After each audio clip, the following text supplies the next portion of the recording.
Let's jump in with Frank, he, him in North Carolina. Frank, what can we do for you? Well, I'm just curious. The saying, of course, goes, on evidentiary proceedings, extraordinary claims require extraordinary proof. Sure. To say that God exists is an extraordinary claim. Mm-hmm. And so I'm wondering, just on a sort of baseline philosophical level, what would you accept as proof? Yeah, I so appreciate you bringing that up and maybe even giving me an excuse to slip this in, because we had almost the exact same question last week. And I have to say the caller was kind and generous and the conversation seemed productive, but it just made my blood absolutely boil, because effectively, in a lot of ways, this caller was talking about how they had formed their idea of the right and wrong and the purpose of life and the, reason for our existence based on the fact that when they got into their car and saw that they were on E, they were able to pray and have enough gas to get to the station. And it just made the blood want to burst out of my ears, because you can Google, is the fuel indicator in my car accurate? And the very first thing that will come up are like 10 different reasons on why you absolutely shouldn't trust that thing. So Frank, the only reason I'm rambling and telling you that story is to say that I don't know exactly what that evidence would be, but I am so frustrated with people who are taking bullshit anecdotes and not recognizing that basing your life on that has real-world impact, real-world complications. Yeah. I wholeheartedly agree. And even though I do believe in God, I agree with about 95 to 96% of your agenda as I understand it.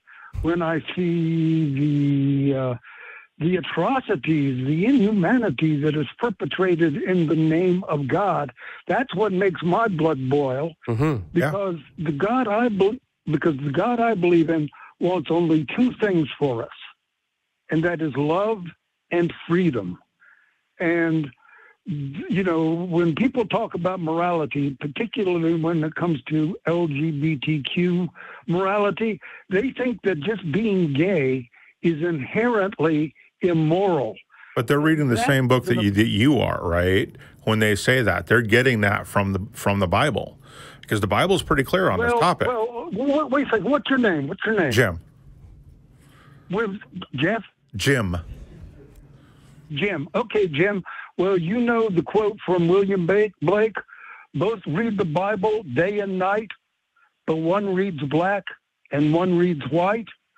So you see, it's like this is the problem that I have with the Bible in general, and why I don't think the Bible is a good piece of evidence for the existence of God, is because it is interpreted, and it can be interpreted in so many ways. And I can look at other books, like philosophy books, and go, really with Aristotle or Plato or anybody else who was writing at that time in philosophy, their books are pretty clear. There's not a lot of room for multiple interpretations of what they said. So why can't God do what men can do and could do? It's not exactly the same time as when the Bible is being written, but it's close enough, I think, for our purposes. Why couldn't God do that? Yeah, it's maybe 1,200 years afterwards. The New Testament, I think, was begun around 1800 BCE. The New Testament? No, that would be the Old Testament you're talking about. No, I said the Old Testament. Oh. I said the Old Testament. Right. But you see, Jim, the first thing here is before we launch into this conversation, we really need to establish a definition of terms. What is morality? That's the opinion we have on an action taken by a moral actor. Okay, but your fellow was saying only God could write the Quran. There's some people that say only God could have written Shakespeare. And Hamlet says there's nothing right nor wrong, but thinking makes it so. And, I believe that morality is acts that are basically founded in a spirit, if you will, of love. That, of course, raises the question, what is love? But I think that love is the force that makes all things one. And when I love you, I am at one with you, and your concerns are my concerns, your pain is my pain. And as there is something inherent in human knowledge and human character that makes us want happiness, that if I am at one but with you, there's a problem. There's a problem with love as your standard, and that is there are people who are distinctly unlovable and either choose to be. But then you also have the problem of how does an abuse victim come to love their abuser? I think more important is empathy. You can really hate somebody, but understand where they come from and understand why they're making the choices they're making, still completely disagree with those choices and still empathize and understand that and adjust yourself accordingly, where you don't need love. Love is ultimately about what you do to somebody else, not what somebody else does to you. And empathy is the other direction. It's understanding the other person. Empathy and love, if you would say, are two sides of the same coin. No, they're not two sides of the same coin. I honestly just want to jump in and say that all of this feels very fun and romantic and poetical to me. But as somebody from a soft science of psychology, when we talk about love versus empathy versus all these things, we recognize from the get-go that we are like trying to describe a color. Right? Like there is no blue. There's sort of what we all kind of recognize and culturally understand as blue. And we might say that there's like a range on the electromagnetic spectrum and blah, blah, blah. But when we do factor analysis with all of these words that we're talking about, we recognize how incredibly squishy they are, how they don't translate from culture or time or certainly across languages. And I don't understand how that really accurately describes, I don't know, the fabric of the universe. It feels like we keep coming back to this notion that there's like a perfect love or a, I don't know, some sort of spiritual underpinning to our universe. Well, I sort of believe that there is, but, I have to agree with you that love is a squishy term, that poets have been trying to define it for centuries. And, my best answer is that love is the force that makes things one. When I love someone, I am at one with them. Of course, in our society, love is often, commingled profoundly with lust. And, I'm cool with lust, but, who is it? Yeah.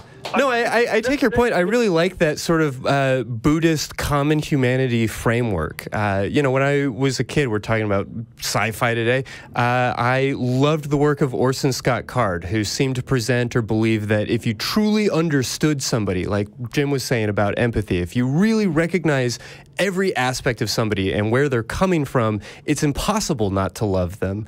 And I think that's a beautiful, again, poetic notion, but I don't know how it gets me to this is why the universe is the way that it is. Well, okay, I want to say, though, I have a degree in counseling, and I don't know if you know anything about the Carl Rogers, but the counselor has to have unconditional positive regard. I'll push back on that just briefly to say the counselor aspires to unconditional positive regard, but is themselves a human person and incapable of this like absolute morality or whatever we're trying to call it today. Well, absolute positive regard, yeah. No, of course, being human is the fly in the ointment, and that it often is. We just, to coin a phrase, but nonetheless, that you have to sort of like suspend judgment. And, I live in public housing where there are a lot of elderly and ill-educated people who, just are immersed in the Bible. And, we don't really discuss this, but, they basically think that God hates fags. And, I just think that's abysmal ignorance. Sure. And that anyone who foments hate in the name of God, has something fundamentally twisted. It's why when I was 13, I couldn't become a Catholic as my father wished, because any church that had launched the Crusades in the name of Christ had something fundamentally misunderstood. Well, you don't believe in the God of the Bible. You believe in some God you've made up in your own head. No. I do not. Well, then the Bible clearly says to love the things God loves and hate the things God hates. So I'm not sure where you get this from. I mean, God has done some pretty horrible things to human beings, to include starting his done horrible things in the name of God. There is a difference. Well, if the God of the Bible is real, which, okay, we're allowing for a lot today, then God has genocided a lot of genocides. Yeah, he's caused genocide. That's one thing that we agree on. I do not believe in the God of the Bible. Right. So you've made up your own God in your head. Well, not just in my head. You know, I've read a lot about near-death experience. I've read a lot about... right, but the best thing you can say about NDEs is they're unexplained. Right? If we steel man the NDE phenomena, the best we have is an unexplained phenomena. Well, and having a sort of non-committal hodgepodge melange of different philosophical beliefs doesn't make any of those beliefs true just because you don't want to nail any of them down. Oh, of course. Believing something doesn't make it true.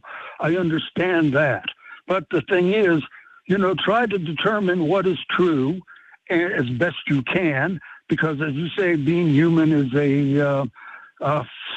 fraught with difficulty, right. But determine what is true as best you can and cleave to that. And I believe, I guess, you know, what you said about empathy comes, you know, pretty close to what I believe. I would have said I'd use the word love, but I'm cool with empathy. So what's your evidence for the God you believe in? What is your evidence for that? The only evidence there is inferential evidence. And, you know, I think about, there's a Christian journalist named Fred Heron who went to, I think, the Institute of Advanced Studies at Princeton when Alan Guth was there. And Alan Guth said, you know, when you consider that the force of dark energy, if it were one digit off at the 5th decimal place, you know, the universe could not have formed.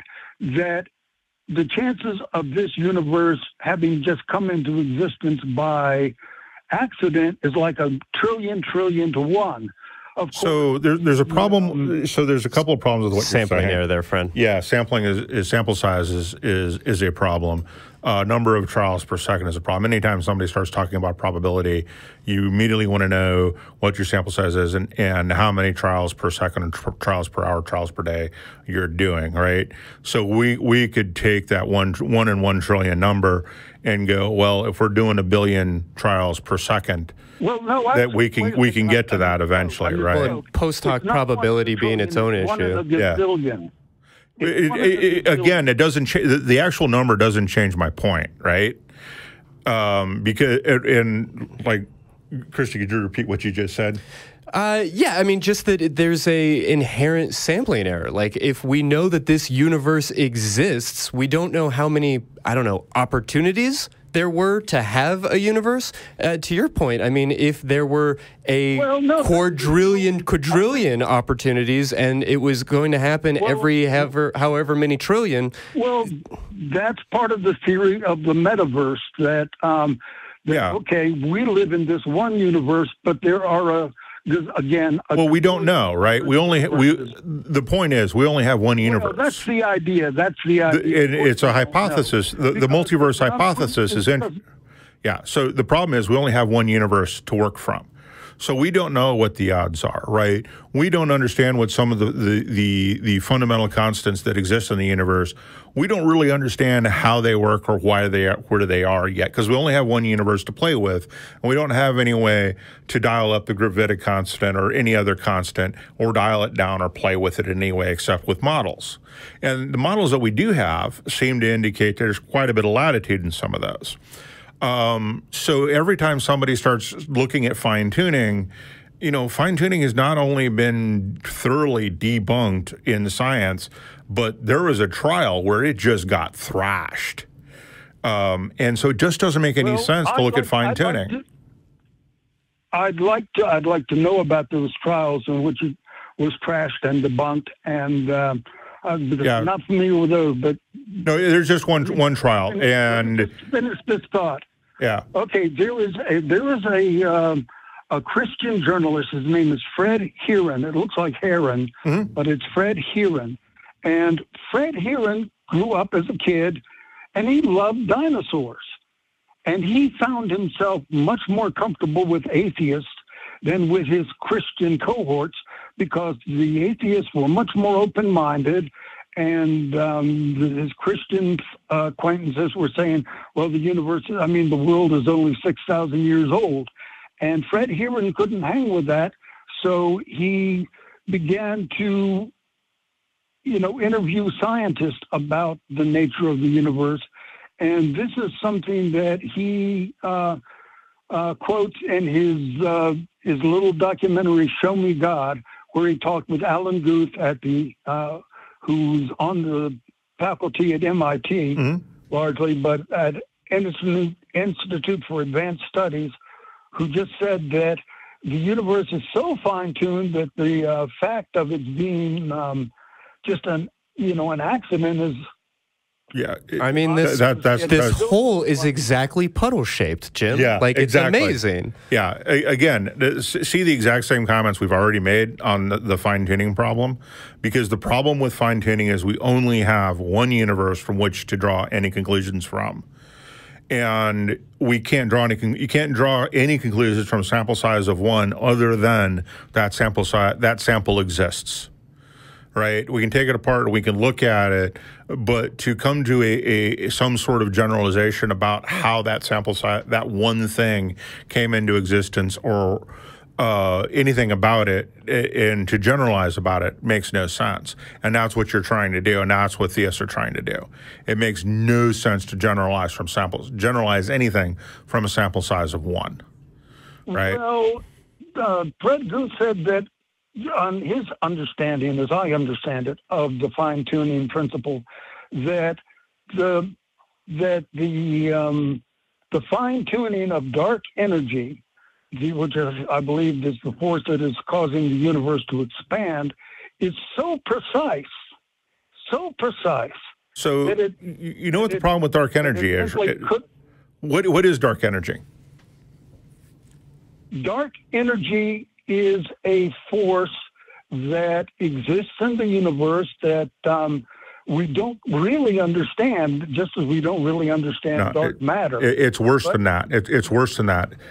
It's not even assumed by most scientists who study dark energy that it's one energy. We just don't know what it is.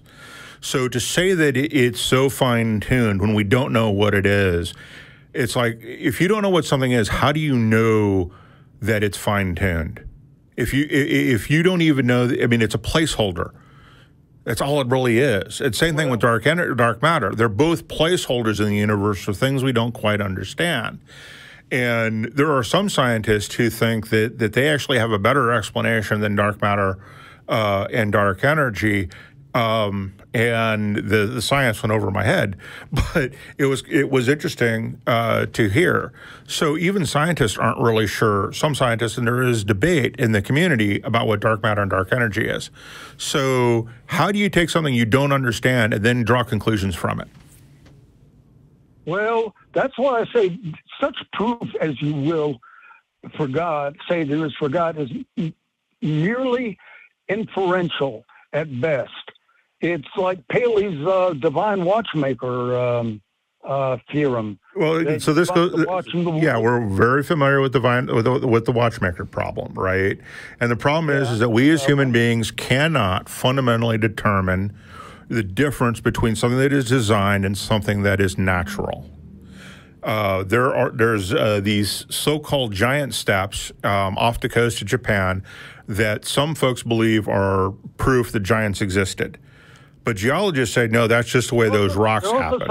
There are also some on on the coast of Ireland. Yeah, there's these things all over the place. And so we're really bad at determining natural phenomena from design, right? And that's the problem with any watchmaker analogy. We're bad at this. If I were to tell you that there is a critter with cogs as part of its locomotion, is that designed or is that natural? Well, now it depends. Your question is phrased so general. I really can't respond. If you saw something with cogs, would you assume that it was natural or that it was designed? If you mean like cogs in the engine of my 2003 Honda Civic, yep, mechanical cogs. Yep. I believe that was something that was manufactured.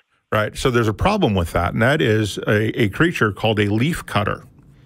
And its primary form of leaping, like a grasshopper, are cogs. It's completely natural. And really, ultimately, Frank, none of it makes me want to believe in a God, let alone any particular God that has so far been presented or offered to me. Right, including the one that you're presenting.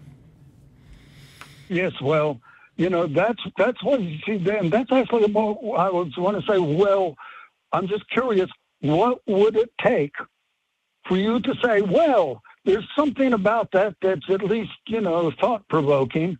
I mean, my thoughts are provoked all the time. Like, we think about these things, we read about these things, we come in here and we talk about these things.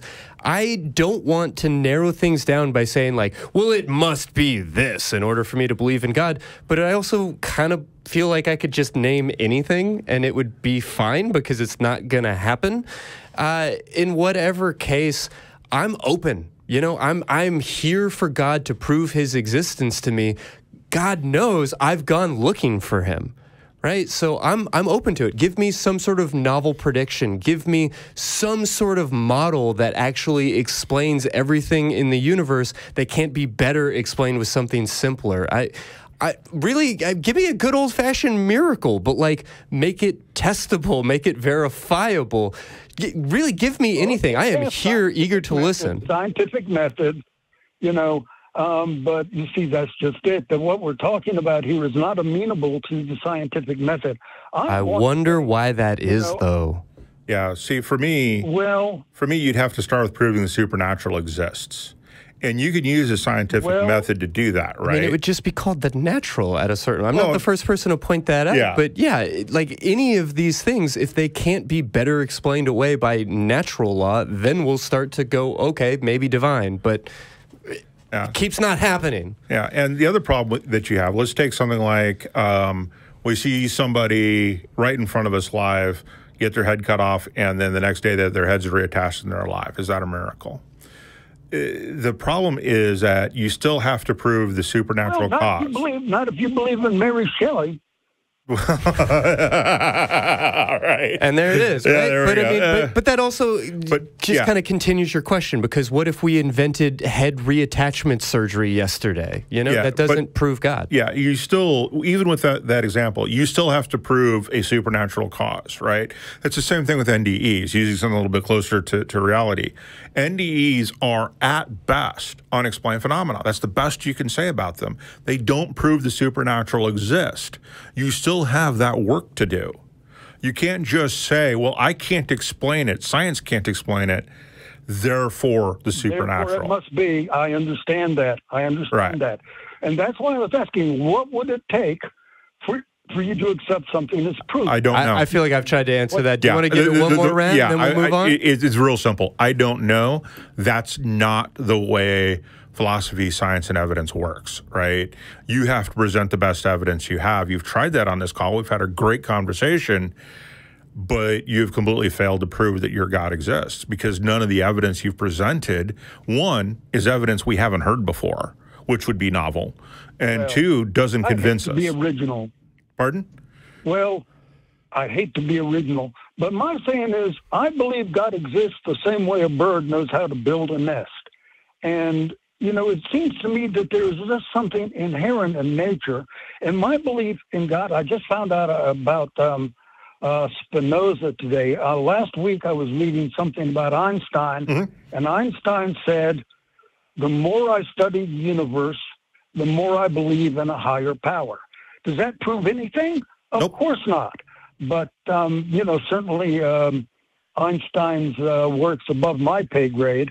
But, his study of the universe made him believe in something, but he believed in the God of Spinoza. I only found out about Spinoza today by Googling him, to say, which is sort of like God is something, with infinite attributes that is immersed in nature.